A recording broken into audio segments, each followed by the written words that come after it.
국정감사 준비하느라고 다들 노고가 많으셨을 텐데 고맙게 생각합니다. 우리 주요 간부들이 지금 세 분이 감염 때문에 출석을 못 하셨는데 뭐 국감 대비 회의하다가 한꺼번에 감염되고 이런 건 아니시겠죠?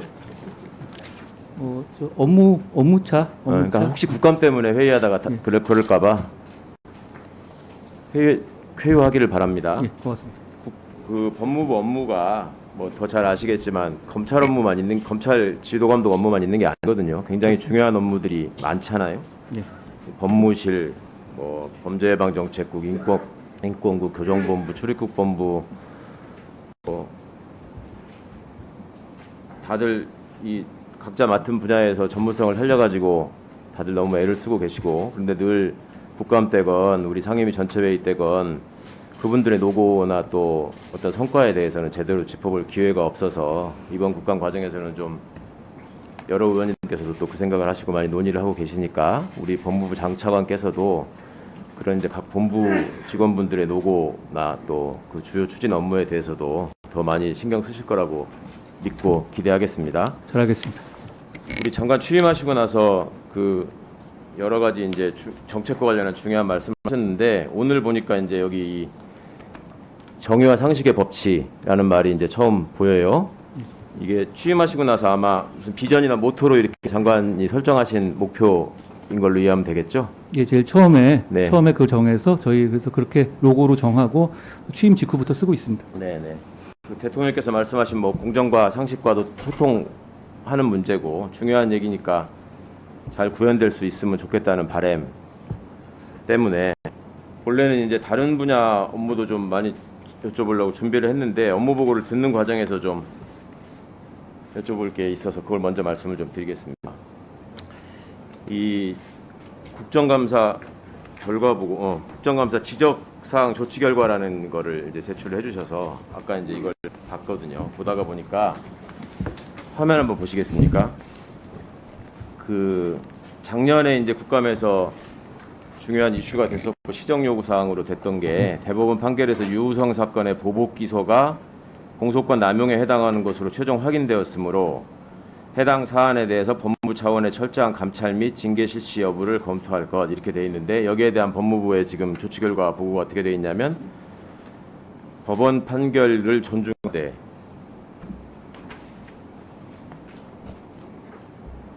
징계 여부에 대해서는 검찰총장의 징계 청구가 이루어진다면 법 원칙에 따라 처리할 것임. 오늘 이 나온 책자에서는 법원에서도 심급간 의견이 나뉘어졌던 사안으로 법원 판결을 존중하여 검찰이 업무에 참고하도록 하겠음.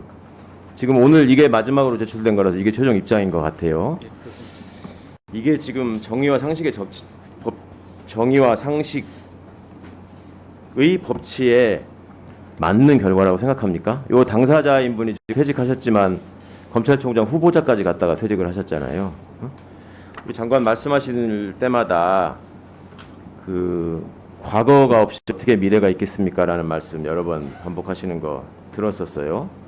근데 지금 이런 문제에 대해서 늘 이제 소위 검수완박법이 통과됐기 때문에 문제가 있다라고 주장을 하시면서 수사권이 박탈되지도 않은 것 같은데 검수완박이라고 계속 반복하면서 강조하는 게 왜 검사가 일을 못하게 합니까 하는 건데 법에 정해진 일을 제대로 잘 하자는 거죠. 그래서 업무 보고 내용에도 그런 취지로 기재하신 거를 봤어요.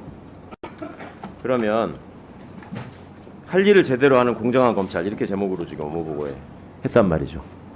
할 일을 제대로 하는 공정한 검찰이 되기 위해서는 우리가 검사를 믿고 신뢰하고 검사들의 역량을 발휘하는 것도 중요하겠지만 이런 문제를 어떻게 정리하느냐가 국민적인 입장에서 볼 때 정의와 상식에 합당한 것인가, 이것이 그렇게 법치가 공정하게 이루어지는 것인가, 이걸 그렇게 믿을 수 있을 것인지 저는 진짜 궁금합니다.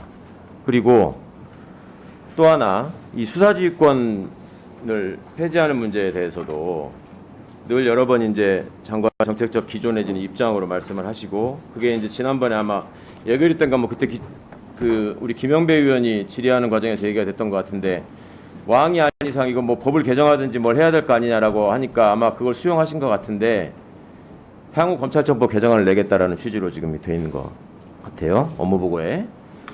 그러면 이 수사지휘권이 애초에 왜 그 입법 사항으로 규정이 돼서 들어갔을까? 이거에 대해서는 얼마나 생각하셨는지 궁금해요. 그렇게 생각하는 이유는 지난번에 우리 얘기하려다가 못한 사건이 있었죠. 그 인혁당 사건 피해자분들에 대해서 정의와 상식에 의해서 그 법원의 허용 결정을 수용했다. 이 부분 되게 좋은 일이라고 하면서 제가 인혁당 사건의 검사들은 잘했냐라고 물어봤을 때 일종 어떤 선입견을 가지고 저는 흥분했다고 느꼈는데 인혁당 사건 1차 사건에서는 그 소신 있는 검사들의 용기가 굉장히 빛을 발했던 사건이었고 지금 이 문제가 되는 사건은 검사들이 제대로 역할을 못해서 검사가 관여하지 않았던 인혁당 2차 사건에서 벌어졌던 일이란 말이죠. 근데 이런 사안들이 과거에서 우리가 교훈을 얻어서 다시 그런 일이 재발되지 않도록 반복하는 게 중요하다고 생각하는데 제가 말씀드린 아까 공소권 남용 문제, 수사지휘권 문제를 함께 좀 답변을 해주셨으면 좋겠는데 지금 장관이 수용하신 그 조정 결과가 과거 우리 정현주 사장 배임 사건 수사에 따르면 이때도 세금을 1심에서 승소해서 그냥 계속 승소해서 더 받을 수 있었는데 합의해줘서 못 받았다 이런 이유로 배임으로 기소를 했단 말이에요. 다음 이 부분에 대해서 당시에 검찰 간부들도 이게 과연 배임이 될 수 있을까 의심했다라는 얘기를 해요. 다음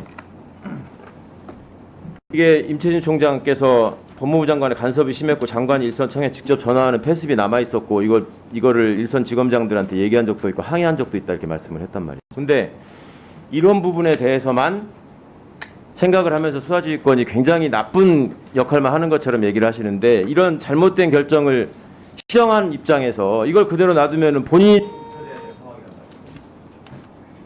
이런 의미에서도 수사지휘권이 민주적 통제 장치로 필요가 없다고 생각하는 것인지. 민주적 통제 장치로서의 수사지휘권이 연원이 그거고 그게 순기능이 있다는 것에 대해서는 100% 동의합니다. 출발 자체는 그거였던 것 같은데요. 그런데 그동안 70여 년간 한 번 쓰였다가 건수로 치면은 총 이제 그 이전에 그 이후에 7번 쓰이면서 그 과정에서 대단히 정파적인 공격의 도구로 쓰인 것이라는 국민적 시각이 생겼습니다. 그런 상황에서 이게 지금 의원님 잘 아시지만 사실 누구 판단이 맞을지는 사실 상황에 따라 다르고 나중에 역사가 판단하지 않겠습니까? 장관과 아니면 수사팀의 생각이 다른 경우도 있을 수 있고요. 그런 경우에 있어서 직접 개입할 통로를 만들어 놓은 규정인데요. 그런데 그것이 저는 오염됐다고 생각합니다. 요 몇 년 동안에. 그렇기 때문에 대통령도 결단을 한 것이고 지금 이제 국민의 선택받은 대통령도 결단한 것이고 저도 거기에 공감한 것이고 그런 차원에서 저희가 검찰총장에 대한 법무부 장관의 구체적 사건에 대한 지휘권을 행사하지 않겠다고 말씀을 드렸고 실제로는 이미 법안은 올라가 있습니다. 2개 정도 올라가 있고 거기에 대해 저희 통과에 협조하겠다는 통과에 같이 동참하겠다는 취지입니다. 그걸 저희가 법안을 새로 냈던 아니면 그 법을 통과시켜 주시든 간에 저희는 거기는 그 기존에 있었던 법무검찰의 입장하고 다르게 거기에 대해서 찬성하고 거기에 대해서 충분히 같이 나서겠다는 그런 말씀을 드린 거고요. 그런 결론이기 때문에 말씀하신 것처럼 검찰에 대한 법무부 장관이 수사지휘권이 무조건 악이다. 그래서 안 하겠다는 취지는 전혀 아닙니다. 다만 그 중에서 최근에 있었던 상황을 감안할 때 지금 이거는 그런 선택이 가능하고 그리고 그걸 국민에게 약속했기 때문에 대통령이 이 새로 정권을 출범하면서 거기에 대해서 제가 그거 수용하고 제가 공감했다는 말씀드립니다. 그리고 앞부분에 대해서 말씀드리면 일단 사안에 대해서 유우성 씨 사건 같은 경우에 있어서는 징계 시효라든가 이런 부분에 여러 가지 문제점을 통해 여러 가지 이유를 가지고 생각들이 많이 있을 수 있는 내용 같습니다. 저도 이 부분에 대해서 뭐 아시다시피 뭐 제가 관여한 문제는 아니니까요. 이 이슈는. 그런데 제가 내용들을 점검해 보면 그동안에 나왔던 검찰이나 법무부의 입장처럼 기소유예 이후에 어떤 사정 변경이 일부 있었던 점 그리고 1심에서는 그게 유죄가 났던 점들을 감안해 봤었을 때 대법원의 판결을 존중하더라도 이것을 담당하는 사람들 징계까지 할 정도가 되느냐에 대해서 많은 생각들이 있었던 것 같고 그런 차원에서 결정된 문제로 봅니다. 그리고 징계시효가 이미 지나갔고요. 그리고 해당자는 퇴직한 상황입니다. 그런 점이고 그리고 정현주 사건과 관련해서 뭐 지금 인혁당 사건 관련해서 그걸 말씀을 하셨는데요. 조금 사안은 다르지 않나 싶습니다. 이건 공적인 기관으로서 투명한 절차를 거쳐가지고 거기다 결정하는 거니까 저는 제가 한 결정 자체가 배임이나 이런 여지는 사실상 없었다고 생각하는데요. 그리고 뭐 사안에 대해서 뭐 위원님도 법조인이니까 잘 아시지만 배임 사안 같은 경우는 여러 가지 이 케이스에 있어서의 상황 때문에 결론이 달라질 수 있는 문제 같습니다. 그러니까 일도양단에서 그거는 잘못됐는데 이런 거고 수사가 아예 잘못됐다고 단언하거나 그런 문제는 또 아니라는 생각이 듭니다.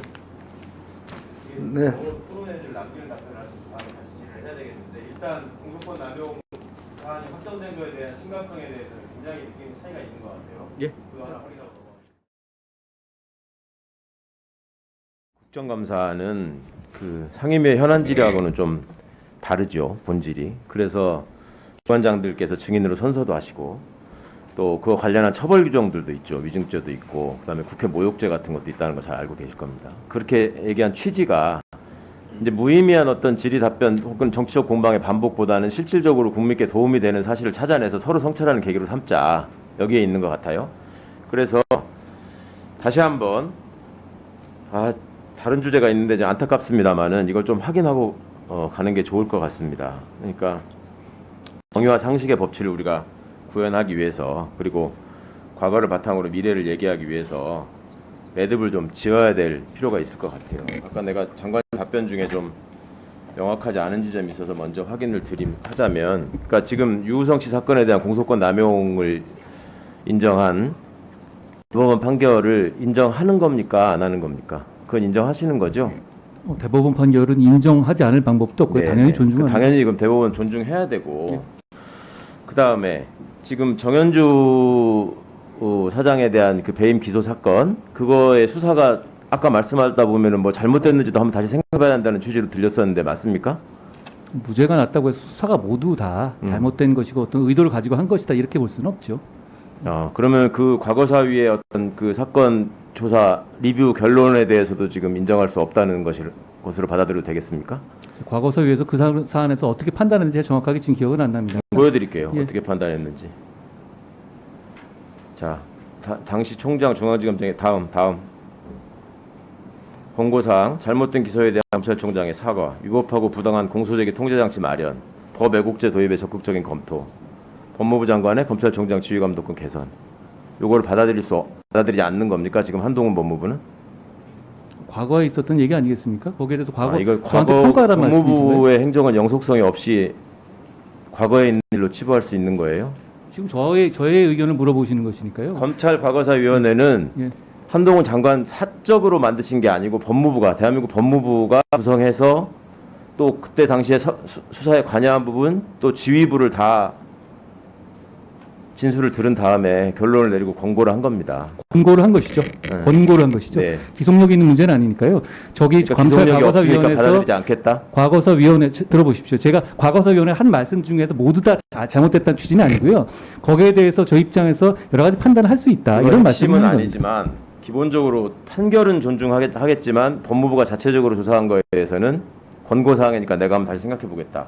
지금 굉장히 어찌 보면 확신에 차서 이렇게 답변을 하시는 게 저는 더 위험하다고 생각해서 드리는 말씀이고, 그것이 국감장에서는 조금 더 성찰의 계기가 서로 됐으면 좋겠다는 뜻에서 얘기를 하는 거예요. 저는 검사가 그 직분상, 직무상 하는 행위 중에 가장 잘못하는 나쁜 짓이 공소권 남용이라고 생각합니다.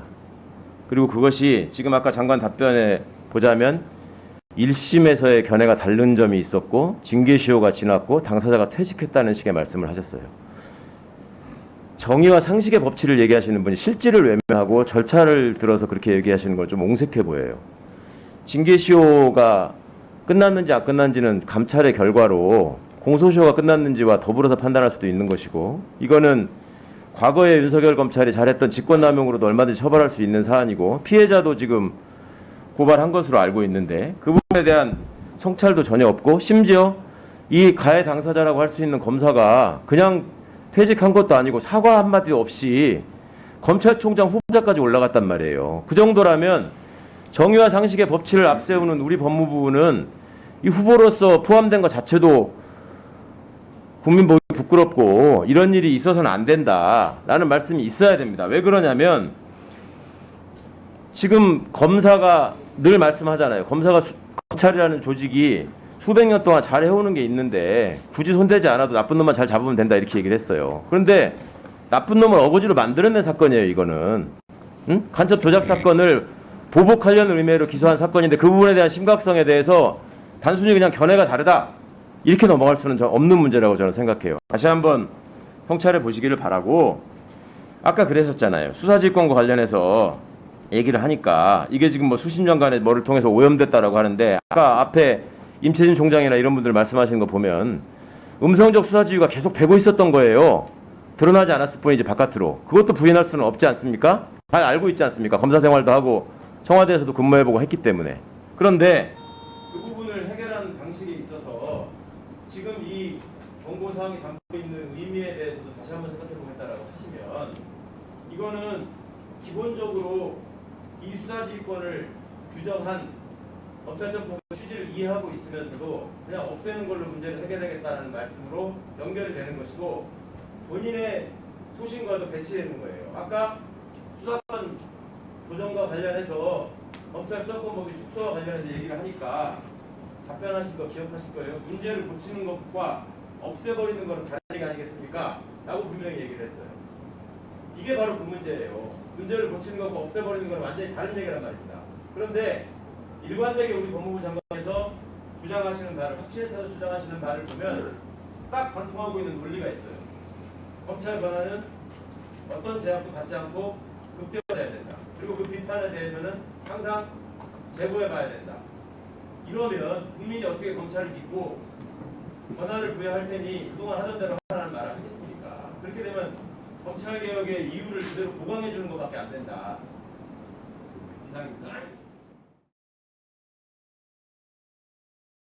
금년 9월 4일에 교정 처우 개선 보도자료를 내셨어요. 예. 잘된 일이라고 생각합니다. 예산안도 보니까 애초에 보도자료에서 약속한 대로 100% 이행되진 않았지만 거의 된 것 같아요. 노력하고 있습니다.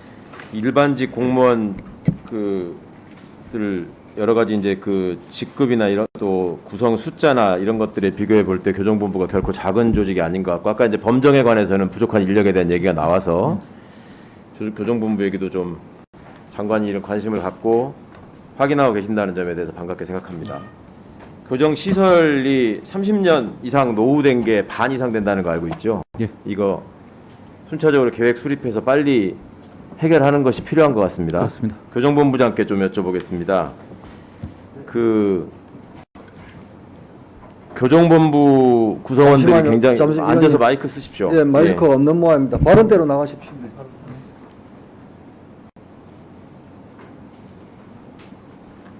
교정 시설에 그 공무상 접견실이라는 게 있죠. 네, 있습니다. 예, 예. 그 검사실에서 그 피의자나 그 수용자들을 불러서 네. 소위 말하는 출정조사라는 이름으로 하는 경우가 있죠. 네, 그렇습니다. 그러면은 이 출정조사를 할 때마다 개호 인력이 붙죠. 네, 그렇습니다. 그 공무상 접견이라고 하는 거는 출정조사를 하지 않으면 필요는 그때 쓰는 거죠. 공무상 접견실은 예, 경찰관이나 혹시 또 검사님들이 와서 예, 예. 방문 조사를 할 때 사용하는. 자, 그래서 장소입니다. 출정 조사를 할 때 개호 인력이 지금 보니까 연인원이 뭐 4만 명, 5만 명 막 이렇게 되고, 교정본부에 지금 보면은 직구조가 기형적으로 돼 있어가지고 8999이 지금 굉장히 부족해요. 몇천 명씩. 그렇죠? 네, 그렇습니다. 근데 이분들이 대부분 개호 인력으로 가게 되면은 인력 운영에 어려움이 없습니까? 어려움이 없는 건 아닙니다. 아니죠. 예. 교정시설이 공무상 접견 현황을 좀 봤어요. 이거를 지금 법무부에서 과거의 어떤 그 수용자 출정조사나 이런 것들에 관한 문제 때문에 이걸 좀 적극적으로 활용하라고 하고, 심지어 영상조사도 하라 이런 게 제대로 지켜지지가 않아요. 지금 경찰은 90% 이상이 다 여기 공무상 접견을 통해서 수사를 하는데, 검찰은 여전히 0.12%, 검사가 직접 가는 게 0.03%밖에 안 돼요. 이거 교정본부에서 이런 부분에 대해서 지금 법무부가 누차 개선을 약속하고 시정하겠다고 하는데 안 되는 점에 대해서 내부 논의가 됩니까, 안 됩니까? 내부 논의는 계속적으로 하고 있는 중입니다. 근데 검찰국이 반대합니까? 아니, 반대라기보다도요. 현재까지 예. 계속 늘어나고 있는데 네, 상황에 예, 시간이 따라서 없어서 네. 장관님 이 부분에 대해서 약속이 이행될 수 있도록 꼭 좀 관심 갖고 챙겨줘야 될 것 같습니다. 현실을 파악해서 그 다음에 마지막으로 재소나 공적사실 통보라는 게 공문이 있어서 이게 지금 제보가 돼서 좀 놀랬는데, 검사가 서울 남부구치소장에게 공적사실을 통보합니다. 화면 한번 보십시오. 수감인과 관계없는 사건의 해결에 협력한 기여를 했으므로 또 수감 생활 중 대부분 검찰에 출정했고 가석방 심사에서 불이익한 처벌을 받지 않게 천잡해달라. 이게 공문돼 있어요. 이런 일이 지금 벌어지고 있습니까? 안 벌어집니까? 그런 내용은 잘 파악을 못했습니다. 파악해서 네, 종합감사 전까지 네. 결과를 보고해 주시고요. 네, 잘하겠습니다. 그 내용에 대해서 다시 무슨 말씀인지 아시겠죠? 네, 알겠습니다. 수감된 사람이 관계가 없는 사건에 협력한 기여를 했고 수감 생활 중에 대부분을 검찰의 출정 조사를 받았었기 때문에 피해자가 아니에요. 그런데 그렇게 되면 가석방 심사에서 점수가 떨어질 수 있잖아요. 그러니까 그거를 감안해달라고 하는 거예요. 이런 사례가 얼마나 지금 건절됐는지 명확한 통계를 보고해 주시기 바랍니다. 네, 잘하겠습니다. 예,